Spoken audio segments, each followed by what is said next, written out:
Hey Wargamers, today we're going to continue our 2019 update series of the Tau Codex by looking at broadsides. Broadsides are the quintessential Tau gunline unit, and for the first time in 8th edition, really, they're starting to make a comeback to the forefront of the Tau army. So today we're going to talk about their strengths, weaknesses, and how you might want to use broadsides in your army. Before we do that, though, I want to say thanks for watching. If you like this video, go ahead and hit subscribe. That way you won't miss any of my upcoming Tau videos, including the continuation of this update series. All right, let's jump into the profile here. Starting with the broadside Chazui, we have movement 5, weapon skill 5, ballistic skill 4, that, typical Tau number there. Strength 5, toughness 5, 6 wounds, 2 attacks, 3 on the Chazvray, leadership 7, 8 on the Chazvray, and then a 2-up save. You can take up to 3 broadsides in a unit, and of course, one of those should be a Chazvray. So there are a few things you should notice right off the bat. One is that they're moderately tough. They have a high toughness, they have a low save, they have lots of wounds, and so these things together make them, on face value, look like they have some reasonable staying power. And that's true in light of like small arms fire, infantry, that sort of thing. But really, the thing that makes broadsides not as durable as you think is the prevalence of high power multi-wound shots in the meta today. So there are lots of weapons out there that can chew through 6 wounds without a problem. And that means that broadsides are pretty vulnerable in the competitive setting. So really, broadsides are going to be relying on units like drones to protect them, especially considering the offensive capabilities of broadsides that will make them a high priority target for your opponent. So really, broadsides need to be protected, even though they have this misleadingly good stat line. In addition to that, they have a smaller mobility, a smaller movement characteristic compared to other types of suits. They don't have the fly keyword. They don't have an 8-inch movement or anything like that. They just have a 5-inch movement, and that speaks to the fact that they are not movers and shakers. They are not your objective grabbers. They will camp an objective like it's nobody's business, but they're not moving anywhere to go get one. So broadsides are a gunline unit. Just like I said at the start of the video, they are the quintessential gunline unit, and you need to build your army around that and keep that in mind when constructing your army in order to balance it out with that restriction of broadsides in mind. Broadsides have for the greater good, like most Tau units, and because they are a gunline unit, they are going to be able to use the crap out of for the greater good. This is something that makes them particularly powerful compared to other types of gunline armies, is having the ability to fire Overwatch for their buddies, and broadsides are going to be in the gunline without a doubt. So having this ability makes them particularly nasty to charge against. In addition, they have the bonding knife ritual special rule, which on its surface isn't that important. A Chazvray has leadership 8, so you really need to lose a whole squad in order to even consider taking morale, which at that point, what's the point? But in cases where morale is modified by psychic powers or special rules, then you might actually have a chance of losing a model due to morale. And in that case, you're probably going to lose it on a 6. So bonding knife ritual allows you to completely avoid that risk, even in the face of lowered morale. So it's good. Broadsides are about 100 points each, and if you can avoid losing a 100-point model just because of morale, that's a win. So bonding knife ritual, most of the time, going to be completely irrelevant, but in those rare times that it is important, it's very important. So a nice special rule for them there. Perhaps the largest question surrounding broadsides is which types of weapons to take with them. They have 2 primary weapons that they can choose from. They can either take a heavy rail rifle or a high-yield missile pod. The heavy rail rifle is actually a more points-efficient choice for several types of opponents, namely vehicles, heavy infantry, things like that.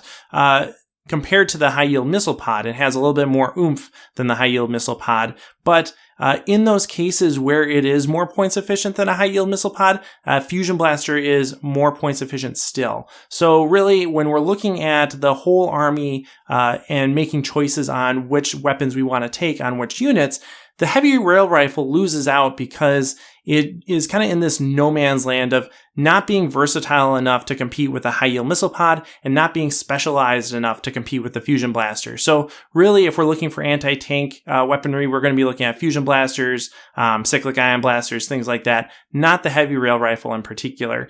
On the other hand, the high-yield missile pod is actually relatively efficient at taking out a variety of opponents. It can do things as little as infantry and as large as vehicles, and it comes with a respectable stat line. You have 4 shots per high yield missile pod, and of course broadsides are going to take 2 of those. So that's 8 shots compared to the 2 shots of the heavy rail rifle. And then they are strength 7, -1 AP, D3 damage. So you get a volume of fire and a variety of damage outputs because of that. And that makes them very appealing. They are a backbone staple unit for your gunline army, and that makes them powerful. So high yield missile pods are really the way to go when looking at the variety of opponents that you might face. If you're looking for something that's going to be taking care of armor, look more towards riptides and crisis suits as your sources of anti-armor, and not towards broadsides necessarily for that specialized role. As for secondary weapons, broadsides can either take a smart missile system or a pair of plasma rifles. Really, there's no competition here. The smart missile system is the clearly better choice.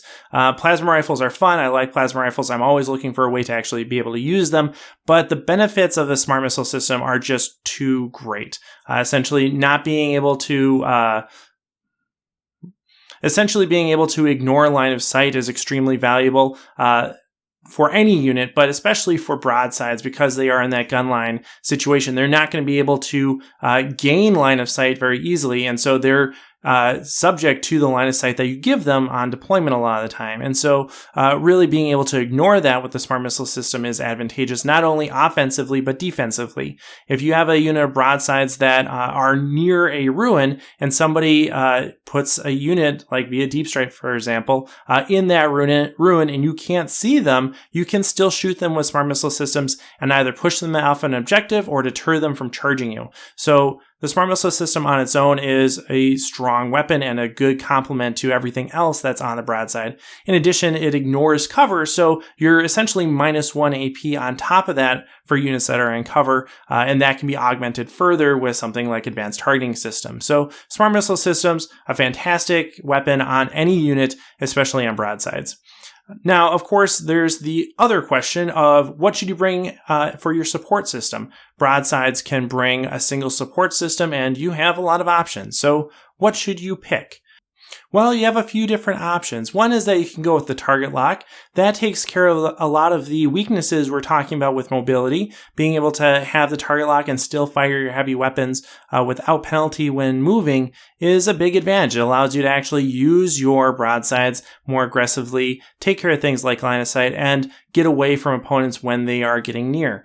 So that on the surface is pretty darn good. Additionally, you could take a velocity tracker, which is going to be important if you're facing a lot of flyers or units with fly.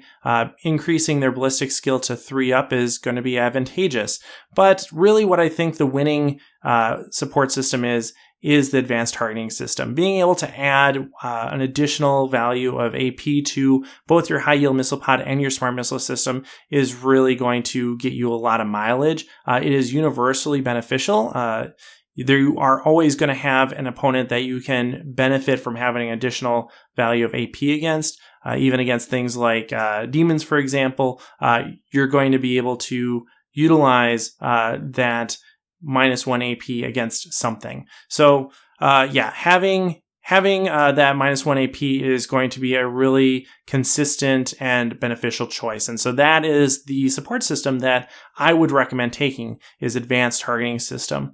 Now, you might want to use some of those other ones, and of course, play around with them. Depending on your meta, those might actually end up being more advantageous. But if we do the math, really the benefits that you gain from being ballistic skill 3 versus ballistics 4, in most cases are going to pale in comparison to having that additional value of AP. So overall, advanced targeting system is really the way that I would go, and try to build your army around the broadsides in order to make up for some of those other deficiencies. Broadsides also have the option of taking a seeker missile, and seeker missiles in general I like. I think they're a good value for the points depending on the platform. Hammerheads, especially with long strike, a great platform for seeker missiles because you're shooting them potentially on 2-ups. In broadsides, you're not shooting at a 2-up. You have a 50-50 shot ambiently in order to actually hit with that seeker missile. And so I'm a little bit more lukewarm on seeker missiles on broadsides because of that. So if you have a bunch of points, you don't have any hammerheads or anything to put seeker missiles on, go ahead and put it on your broadside, but it's not something that I would prioritize in your army list design. Now, in addition to that, you also have the option of bringing 2 drones per battlesuit. So up to 6 drones in a unit of broadsides. And those can either be your standard tactical drones or they can be missile drones. Missile drones are just drones with missile pods. They can be improved using drone controllers, so they can have ballistic skill 4 instead of ballistic skill 5, but they're still 20 points a model. And unfortunately, that is kind of a deal breaker for missile drones. They just aren't worth it. For example, a unit of 5 missile drones is going to be the value of a whole nother broadside, and we're going to get a lot more mileage out of an additional broadside than 5 relatively fragile and inaccurate missile drones. So if we're going to be bringing drones, which we should, they should be shield drones. Shield drones are going to take care of that issue of relatively low durability in the face of multi-damage weaponry. They're going to consolidate that multiple damage characteristic down to a single mortal wound, and that's going to save you a lot of damage. So shield drones are essential. They're basically required if you're going to be bringing broadsides. You need to have shield drones with them, and you might as well take them as an upgrade unit in order to save additional drone slots in the rest of your army. So go ahead, take 4 to 6 shield drones as part of your 3-man unit of broadsides, and you will be thankful that you did. Like all non-auxiliary units in the Tau Empire, broadsides can select a sept tenet to benefit from, and really, broadsides are good regardless of the sept that you choose. They're going to be as aggressive, as heavy hitting in any sept, really. So there aren't really wrong answers, but there are definitely right answers. The rightest answer, I would say, is going to be Taocept. Taocept allows you to fire Overwatch on 5s if you're nearby a friendly Tau unit. So that's going to double the number of shots that broadsides are going to be able to land in Overwatch. Therefore, they're going to be that much harder to dislodge, which is important because, again, they're not going to be moving all over the place. So they're going to be sitting in one spot. They're going to be relatively easy to approach, or at least to close the gap with. And so being able to deter charging is important for broadsides. And they're going to be in that gun line. So they're, very likely going to be able to use their sept tenet because of that. So Taocept on its own, a nice advantage for broadsides. But where it gets really disgusting is that Taocept also allows you to bring Shadow Sun. Shadow Sun can call Cao Yun twice, which allows units to reroll all their misses. So now not only are you unloading a ton of missiles from your high yield missile pods and your smart missile systems, you're re-rolling all your misses. Combine that with some marker lights, you're going to have even better outcomes. But that alone is good. And then because she's a commander, she can use command and control node to allow that unit to re-roll all wounds as well. So re-rolling all misses, re-rolling all wounds, a fully decked out unit of 3 broadsides benefiting from double Cao Yun and double command and control node is really going to lay on some hurt. And you have just that one unit that's doing that.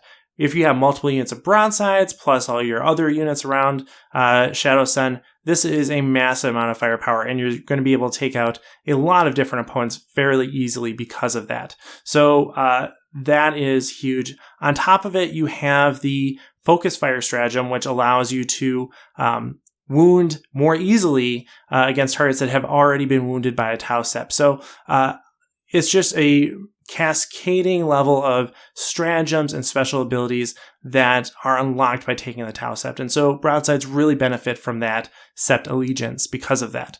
There are some other choices that you can take. You can go with something like Dalith. It's going to give them a cover save. They're not going to be moving around. So again, an inherent ability there, but they have that 2-up armor save. So it's not as essential as if they had a poorer save than 2 up. Other things like Borcan are going to be advantageous because it extends their range. One of the weaknesses of broadsides is that their range is good but not great. There's a lot of the board that can't be covered by that 36-inch bubble that they tend to really do well in. So because of that, having a little bit more range is going to be advantageous, but I don't think really that advantage is anything compared to the advantage of having Taocept broadsides. So those are some options that you have there. And then finally, if you're bringing heavy rail rifles, Sakia is going to be really good if you're bringing lone broadsides. If you are bringing heavy rail rifles, bring them as Sakia, allows you to reroll one of your misses, and bring them as independent broadsides. Don't bring a unit of 3 heavy rail rifle broadsides all in one group because you can still only reroll one of those misses. This is going to be really important because you only have a couple shots on each broadside and you want to maximize the number of rerolls that you can get on those broadsides. So Sakia broadsides should be one-man units, essentially, because of that. So overall, what's my recommendation? Well, my recommendation is to bring broadsides, really. Broadsides are good. They have a really high damage to point ratio, and as we've been talking about, they can be a staple unit in your army. So bringing some broadsides is going to be recommended in general. If you bring them, though, you have to focus your army around them. You have to acknowledge their lack of mobility, acknowledge their susceptibility to multi-damage wounds, and build your army to accommodate that. So bring lots of shield drones, bring infantry that are able to go and grab objectives, or crisis suits, or stealth suits, or some riptides in order to go and grab those objectives. That's going to be important. You have to build a well-rounded, multifaceted army in order to really get the objectives and win the game. Now, certain formats like ITC, that's not necessarily the case. You can select your missions in a way that, yeah, you can be a gun line and just have a couple of objective grabbers and win the game that way. In that case, you really can't have enough broadsides. But overall, I think, bringing a couple to, a couple broadsides to 6 broadsides is going to be fairly typical. Taking 2 units of 3, I think, is going to be a fairly common component in a lot of competitive lists. Previously, lists would have, 2 or 3 riptides. I think some of those riptides are going to turn into units of broadsides, basically.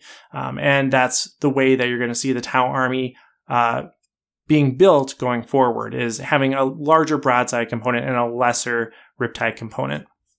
If you're bringing at least 1 full man unit of broadsides, you should definitely bring Shadow Sun. It's totally worth it. Being able to Cao Yun twice, command control them is super important. If you are not playing Taocept, if you're being Borcan, for example, and you still are bringing broadsides, that's fine. You can basically have something like a Quad Fusion Cold Star take the place of Shadow Sun for that first turn. It can still call Cao Yun once, and it can still command control node as many times. And like Shadow Sun, any type of commander with fusion blasters or cyclic ion blasters, something that's 18-inch range or shorter, isn't really going to be able to use them effectively first turn anyway. So you're not losing anything by having them call Cao Yun turn 1 or turn 2. So there's ways around that. You can use other commanders in order to kind of bolster that unit. But if you're bringing fewer than 3 broadsides, it's not as essential to have Shadow Sun or some other commander hang out with them because you're not getting as big of a return on your investment because of that smaller unit size. As far as deployment is concerned, you're going to want to deploy them centrally with a good line of sight to the main objectives of the board, or at least the majority of the objectives on the board. They are going to be pretty much where you put them right off the bat. They're not going to be running all over the place like we've been talking about. So having good initial line of sight is important. Again, they only have range 30, 36 inches, and so you want to place them somewhere where they're going to have good range on the majority of units for the majority of the game. Don't put them right in your front line. Again, they're not going to be able to react to advancing enemy charges. Don't put them on your back line because they're going to be out of range. Put them somewhere in the middle. They're going to have a good amount of access to a majority of the board for the majority of the game because of that. Surround them with drones. Surround them with your commander. Surround them with an ethereal and a bunch of fire warriors, and you're going to be in a good position. But overall, being able to assess your line of sight and your target priority early on is going to be very important for broadsides. Broadsides are one of the units where deployment matters most. They don't have much of an opportunity to react to the game if you make a poor deployment choice with them. So put them centrally, support them, and you'll have good success, I think. All right, so let me know what you think in the comments below. How have you been running Broadsides? What do you like? What don't you like about them? Otherwise, thanks for watching, and of course, happy wargaming. Hey everyone, this channel is made possible by my supporters over on Patreon. If you enjoyed this video, consider joining our Patreon community and continuing the conversation over on the new Invasive Wargaming Discord server. Special thanks to Shifty, Scott Heater, Nick Steele, Jared Egler, Taocept, Stephen Cohen, Jake Johnson, Eric Jackson, Benjamin, Julian Peck, Andy M. Young, Peter Benjamin Parker, and Chris Kessler.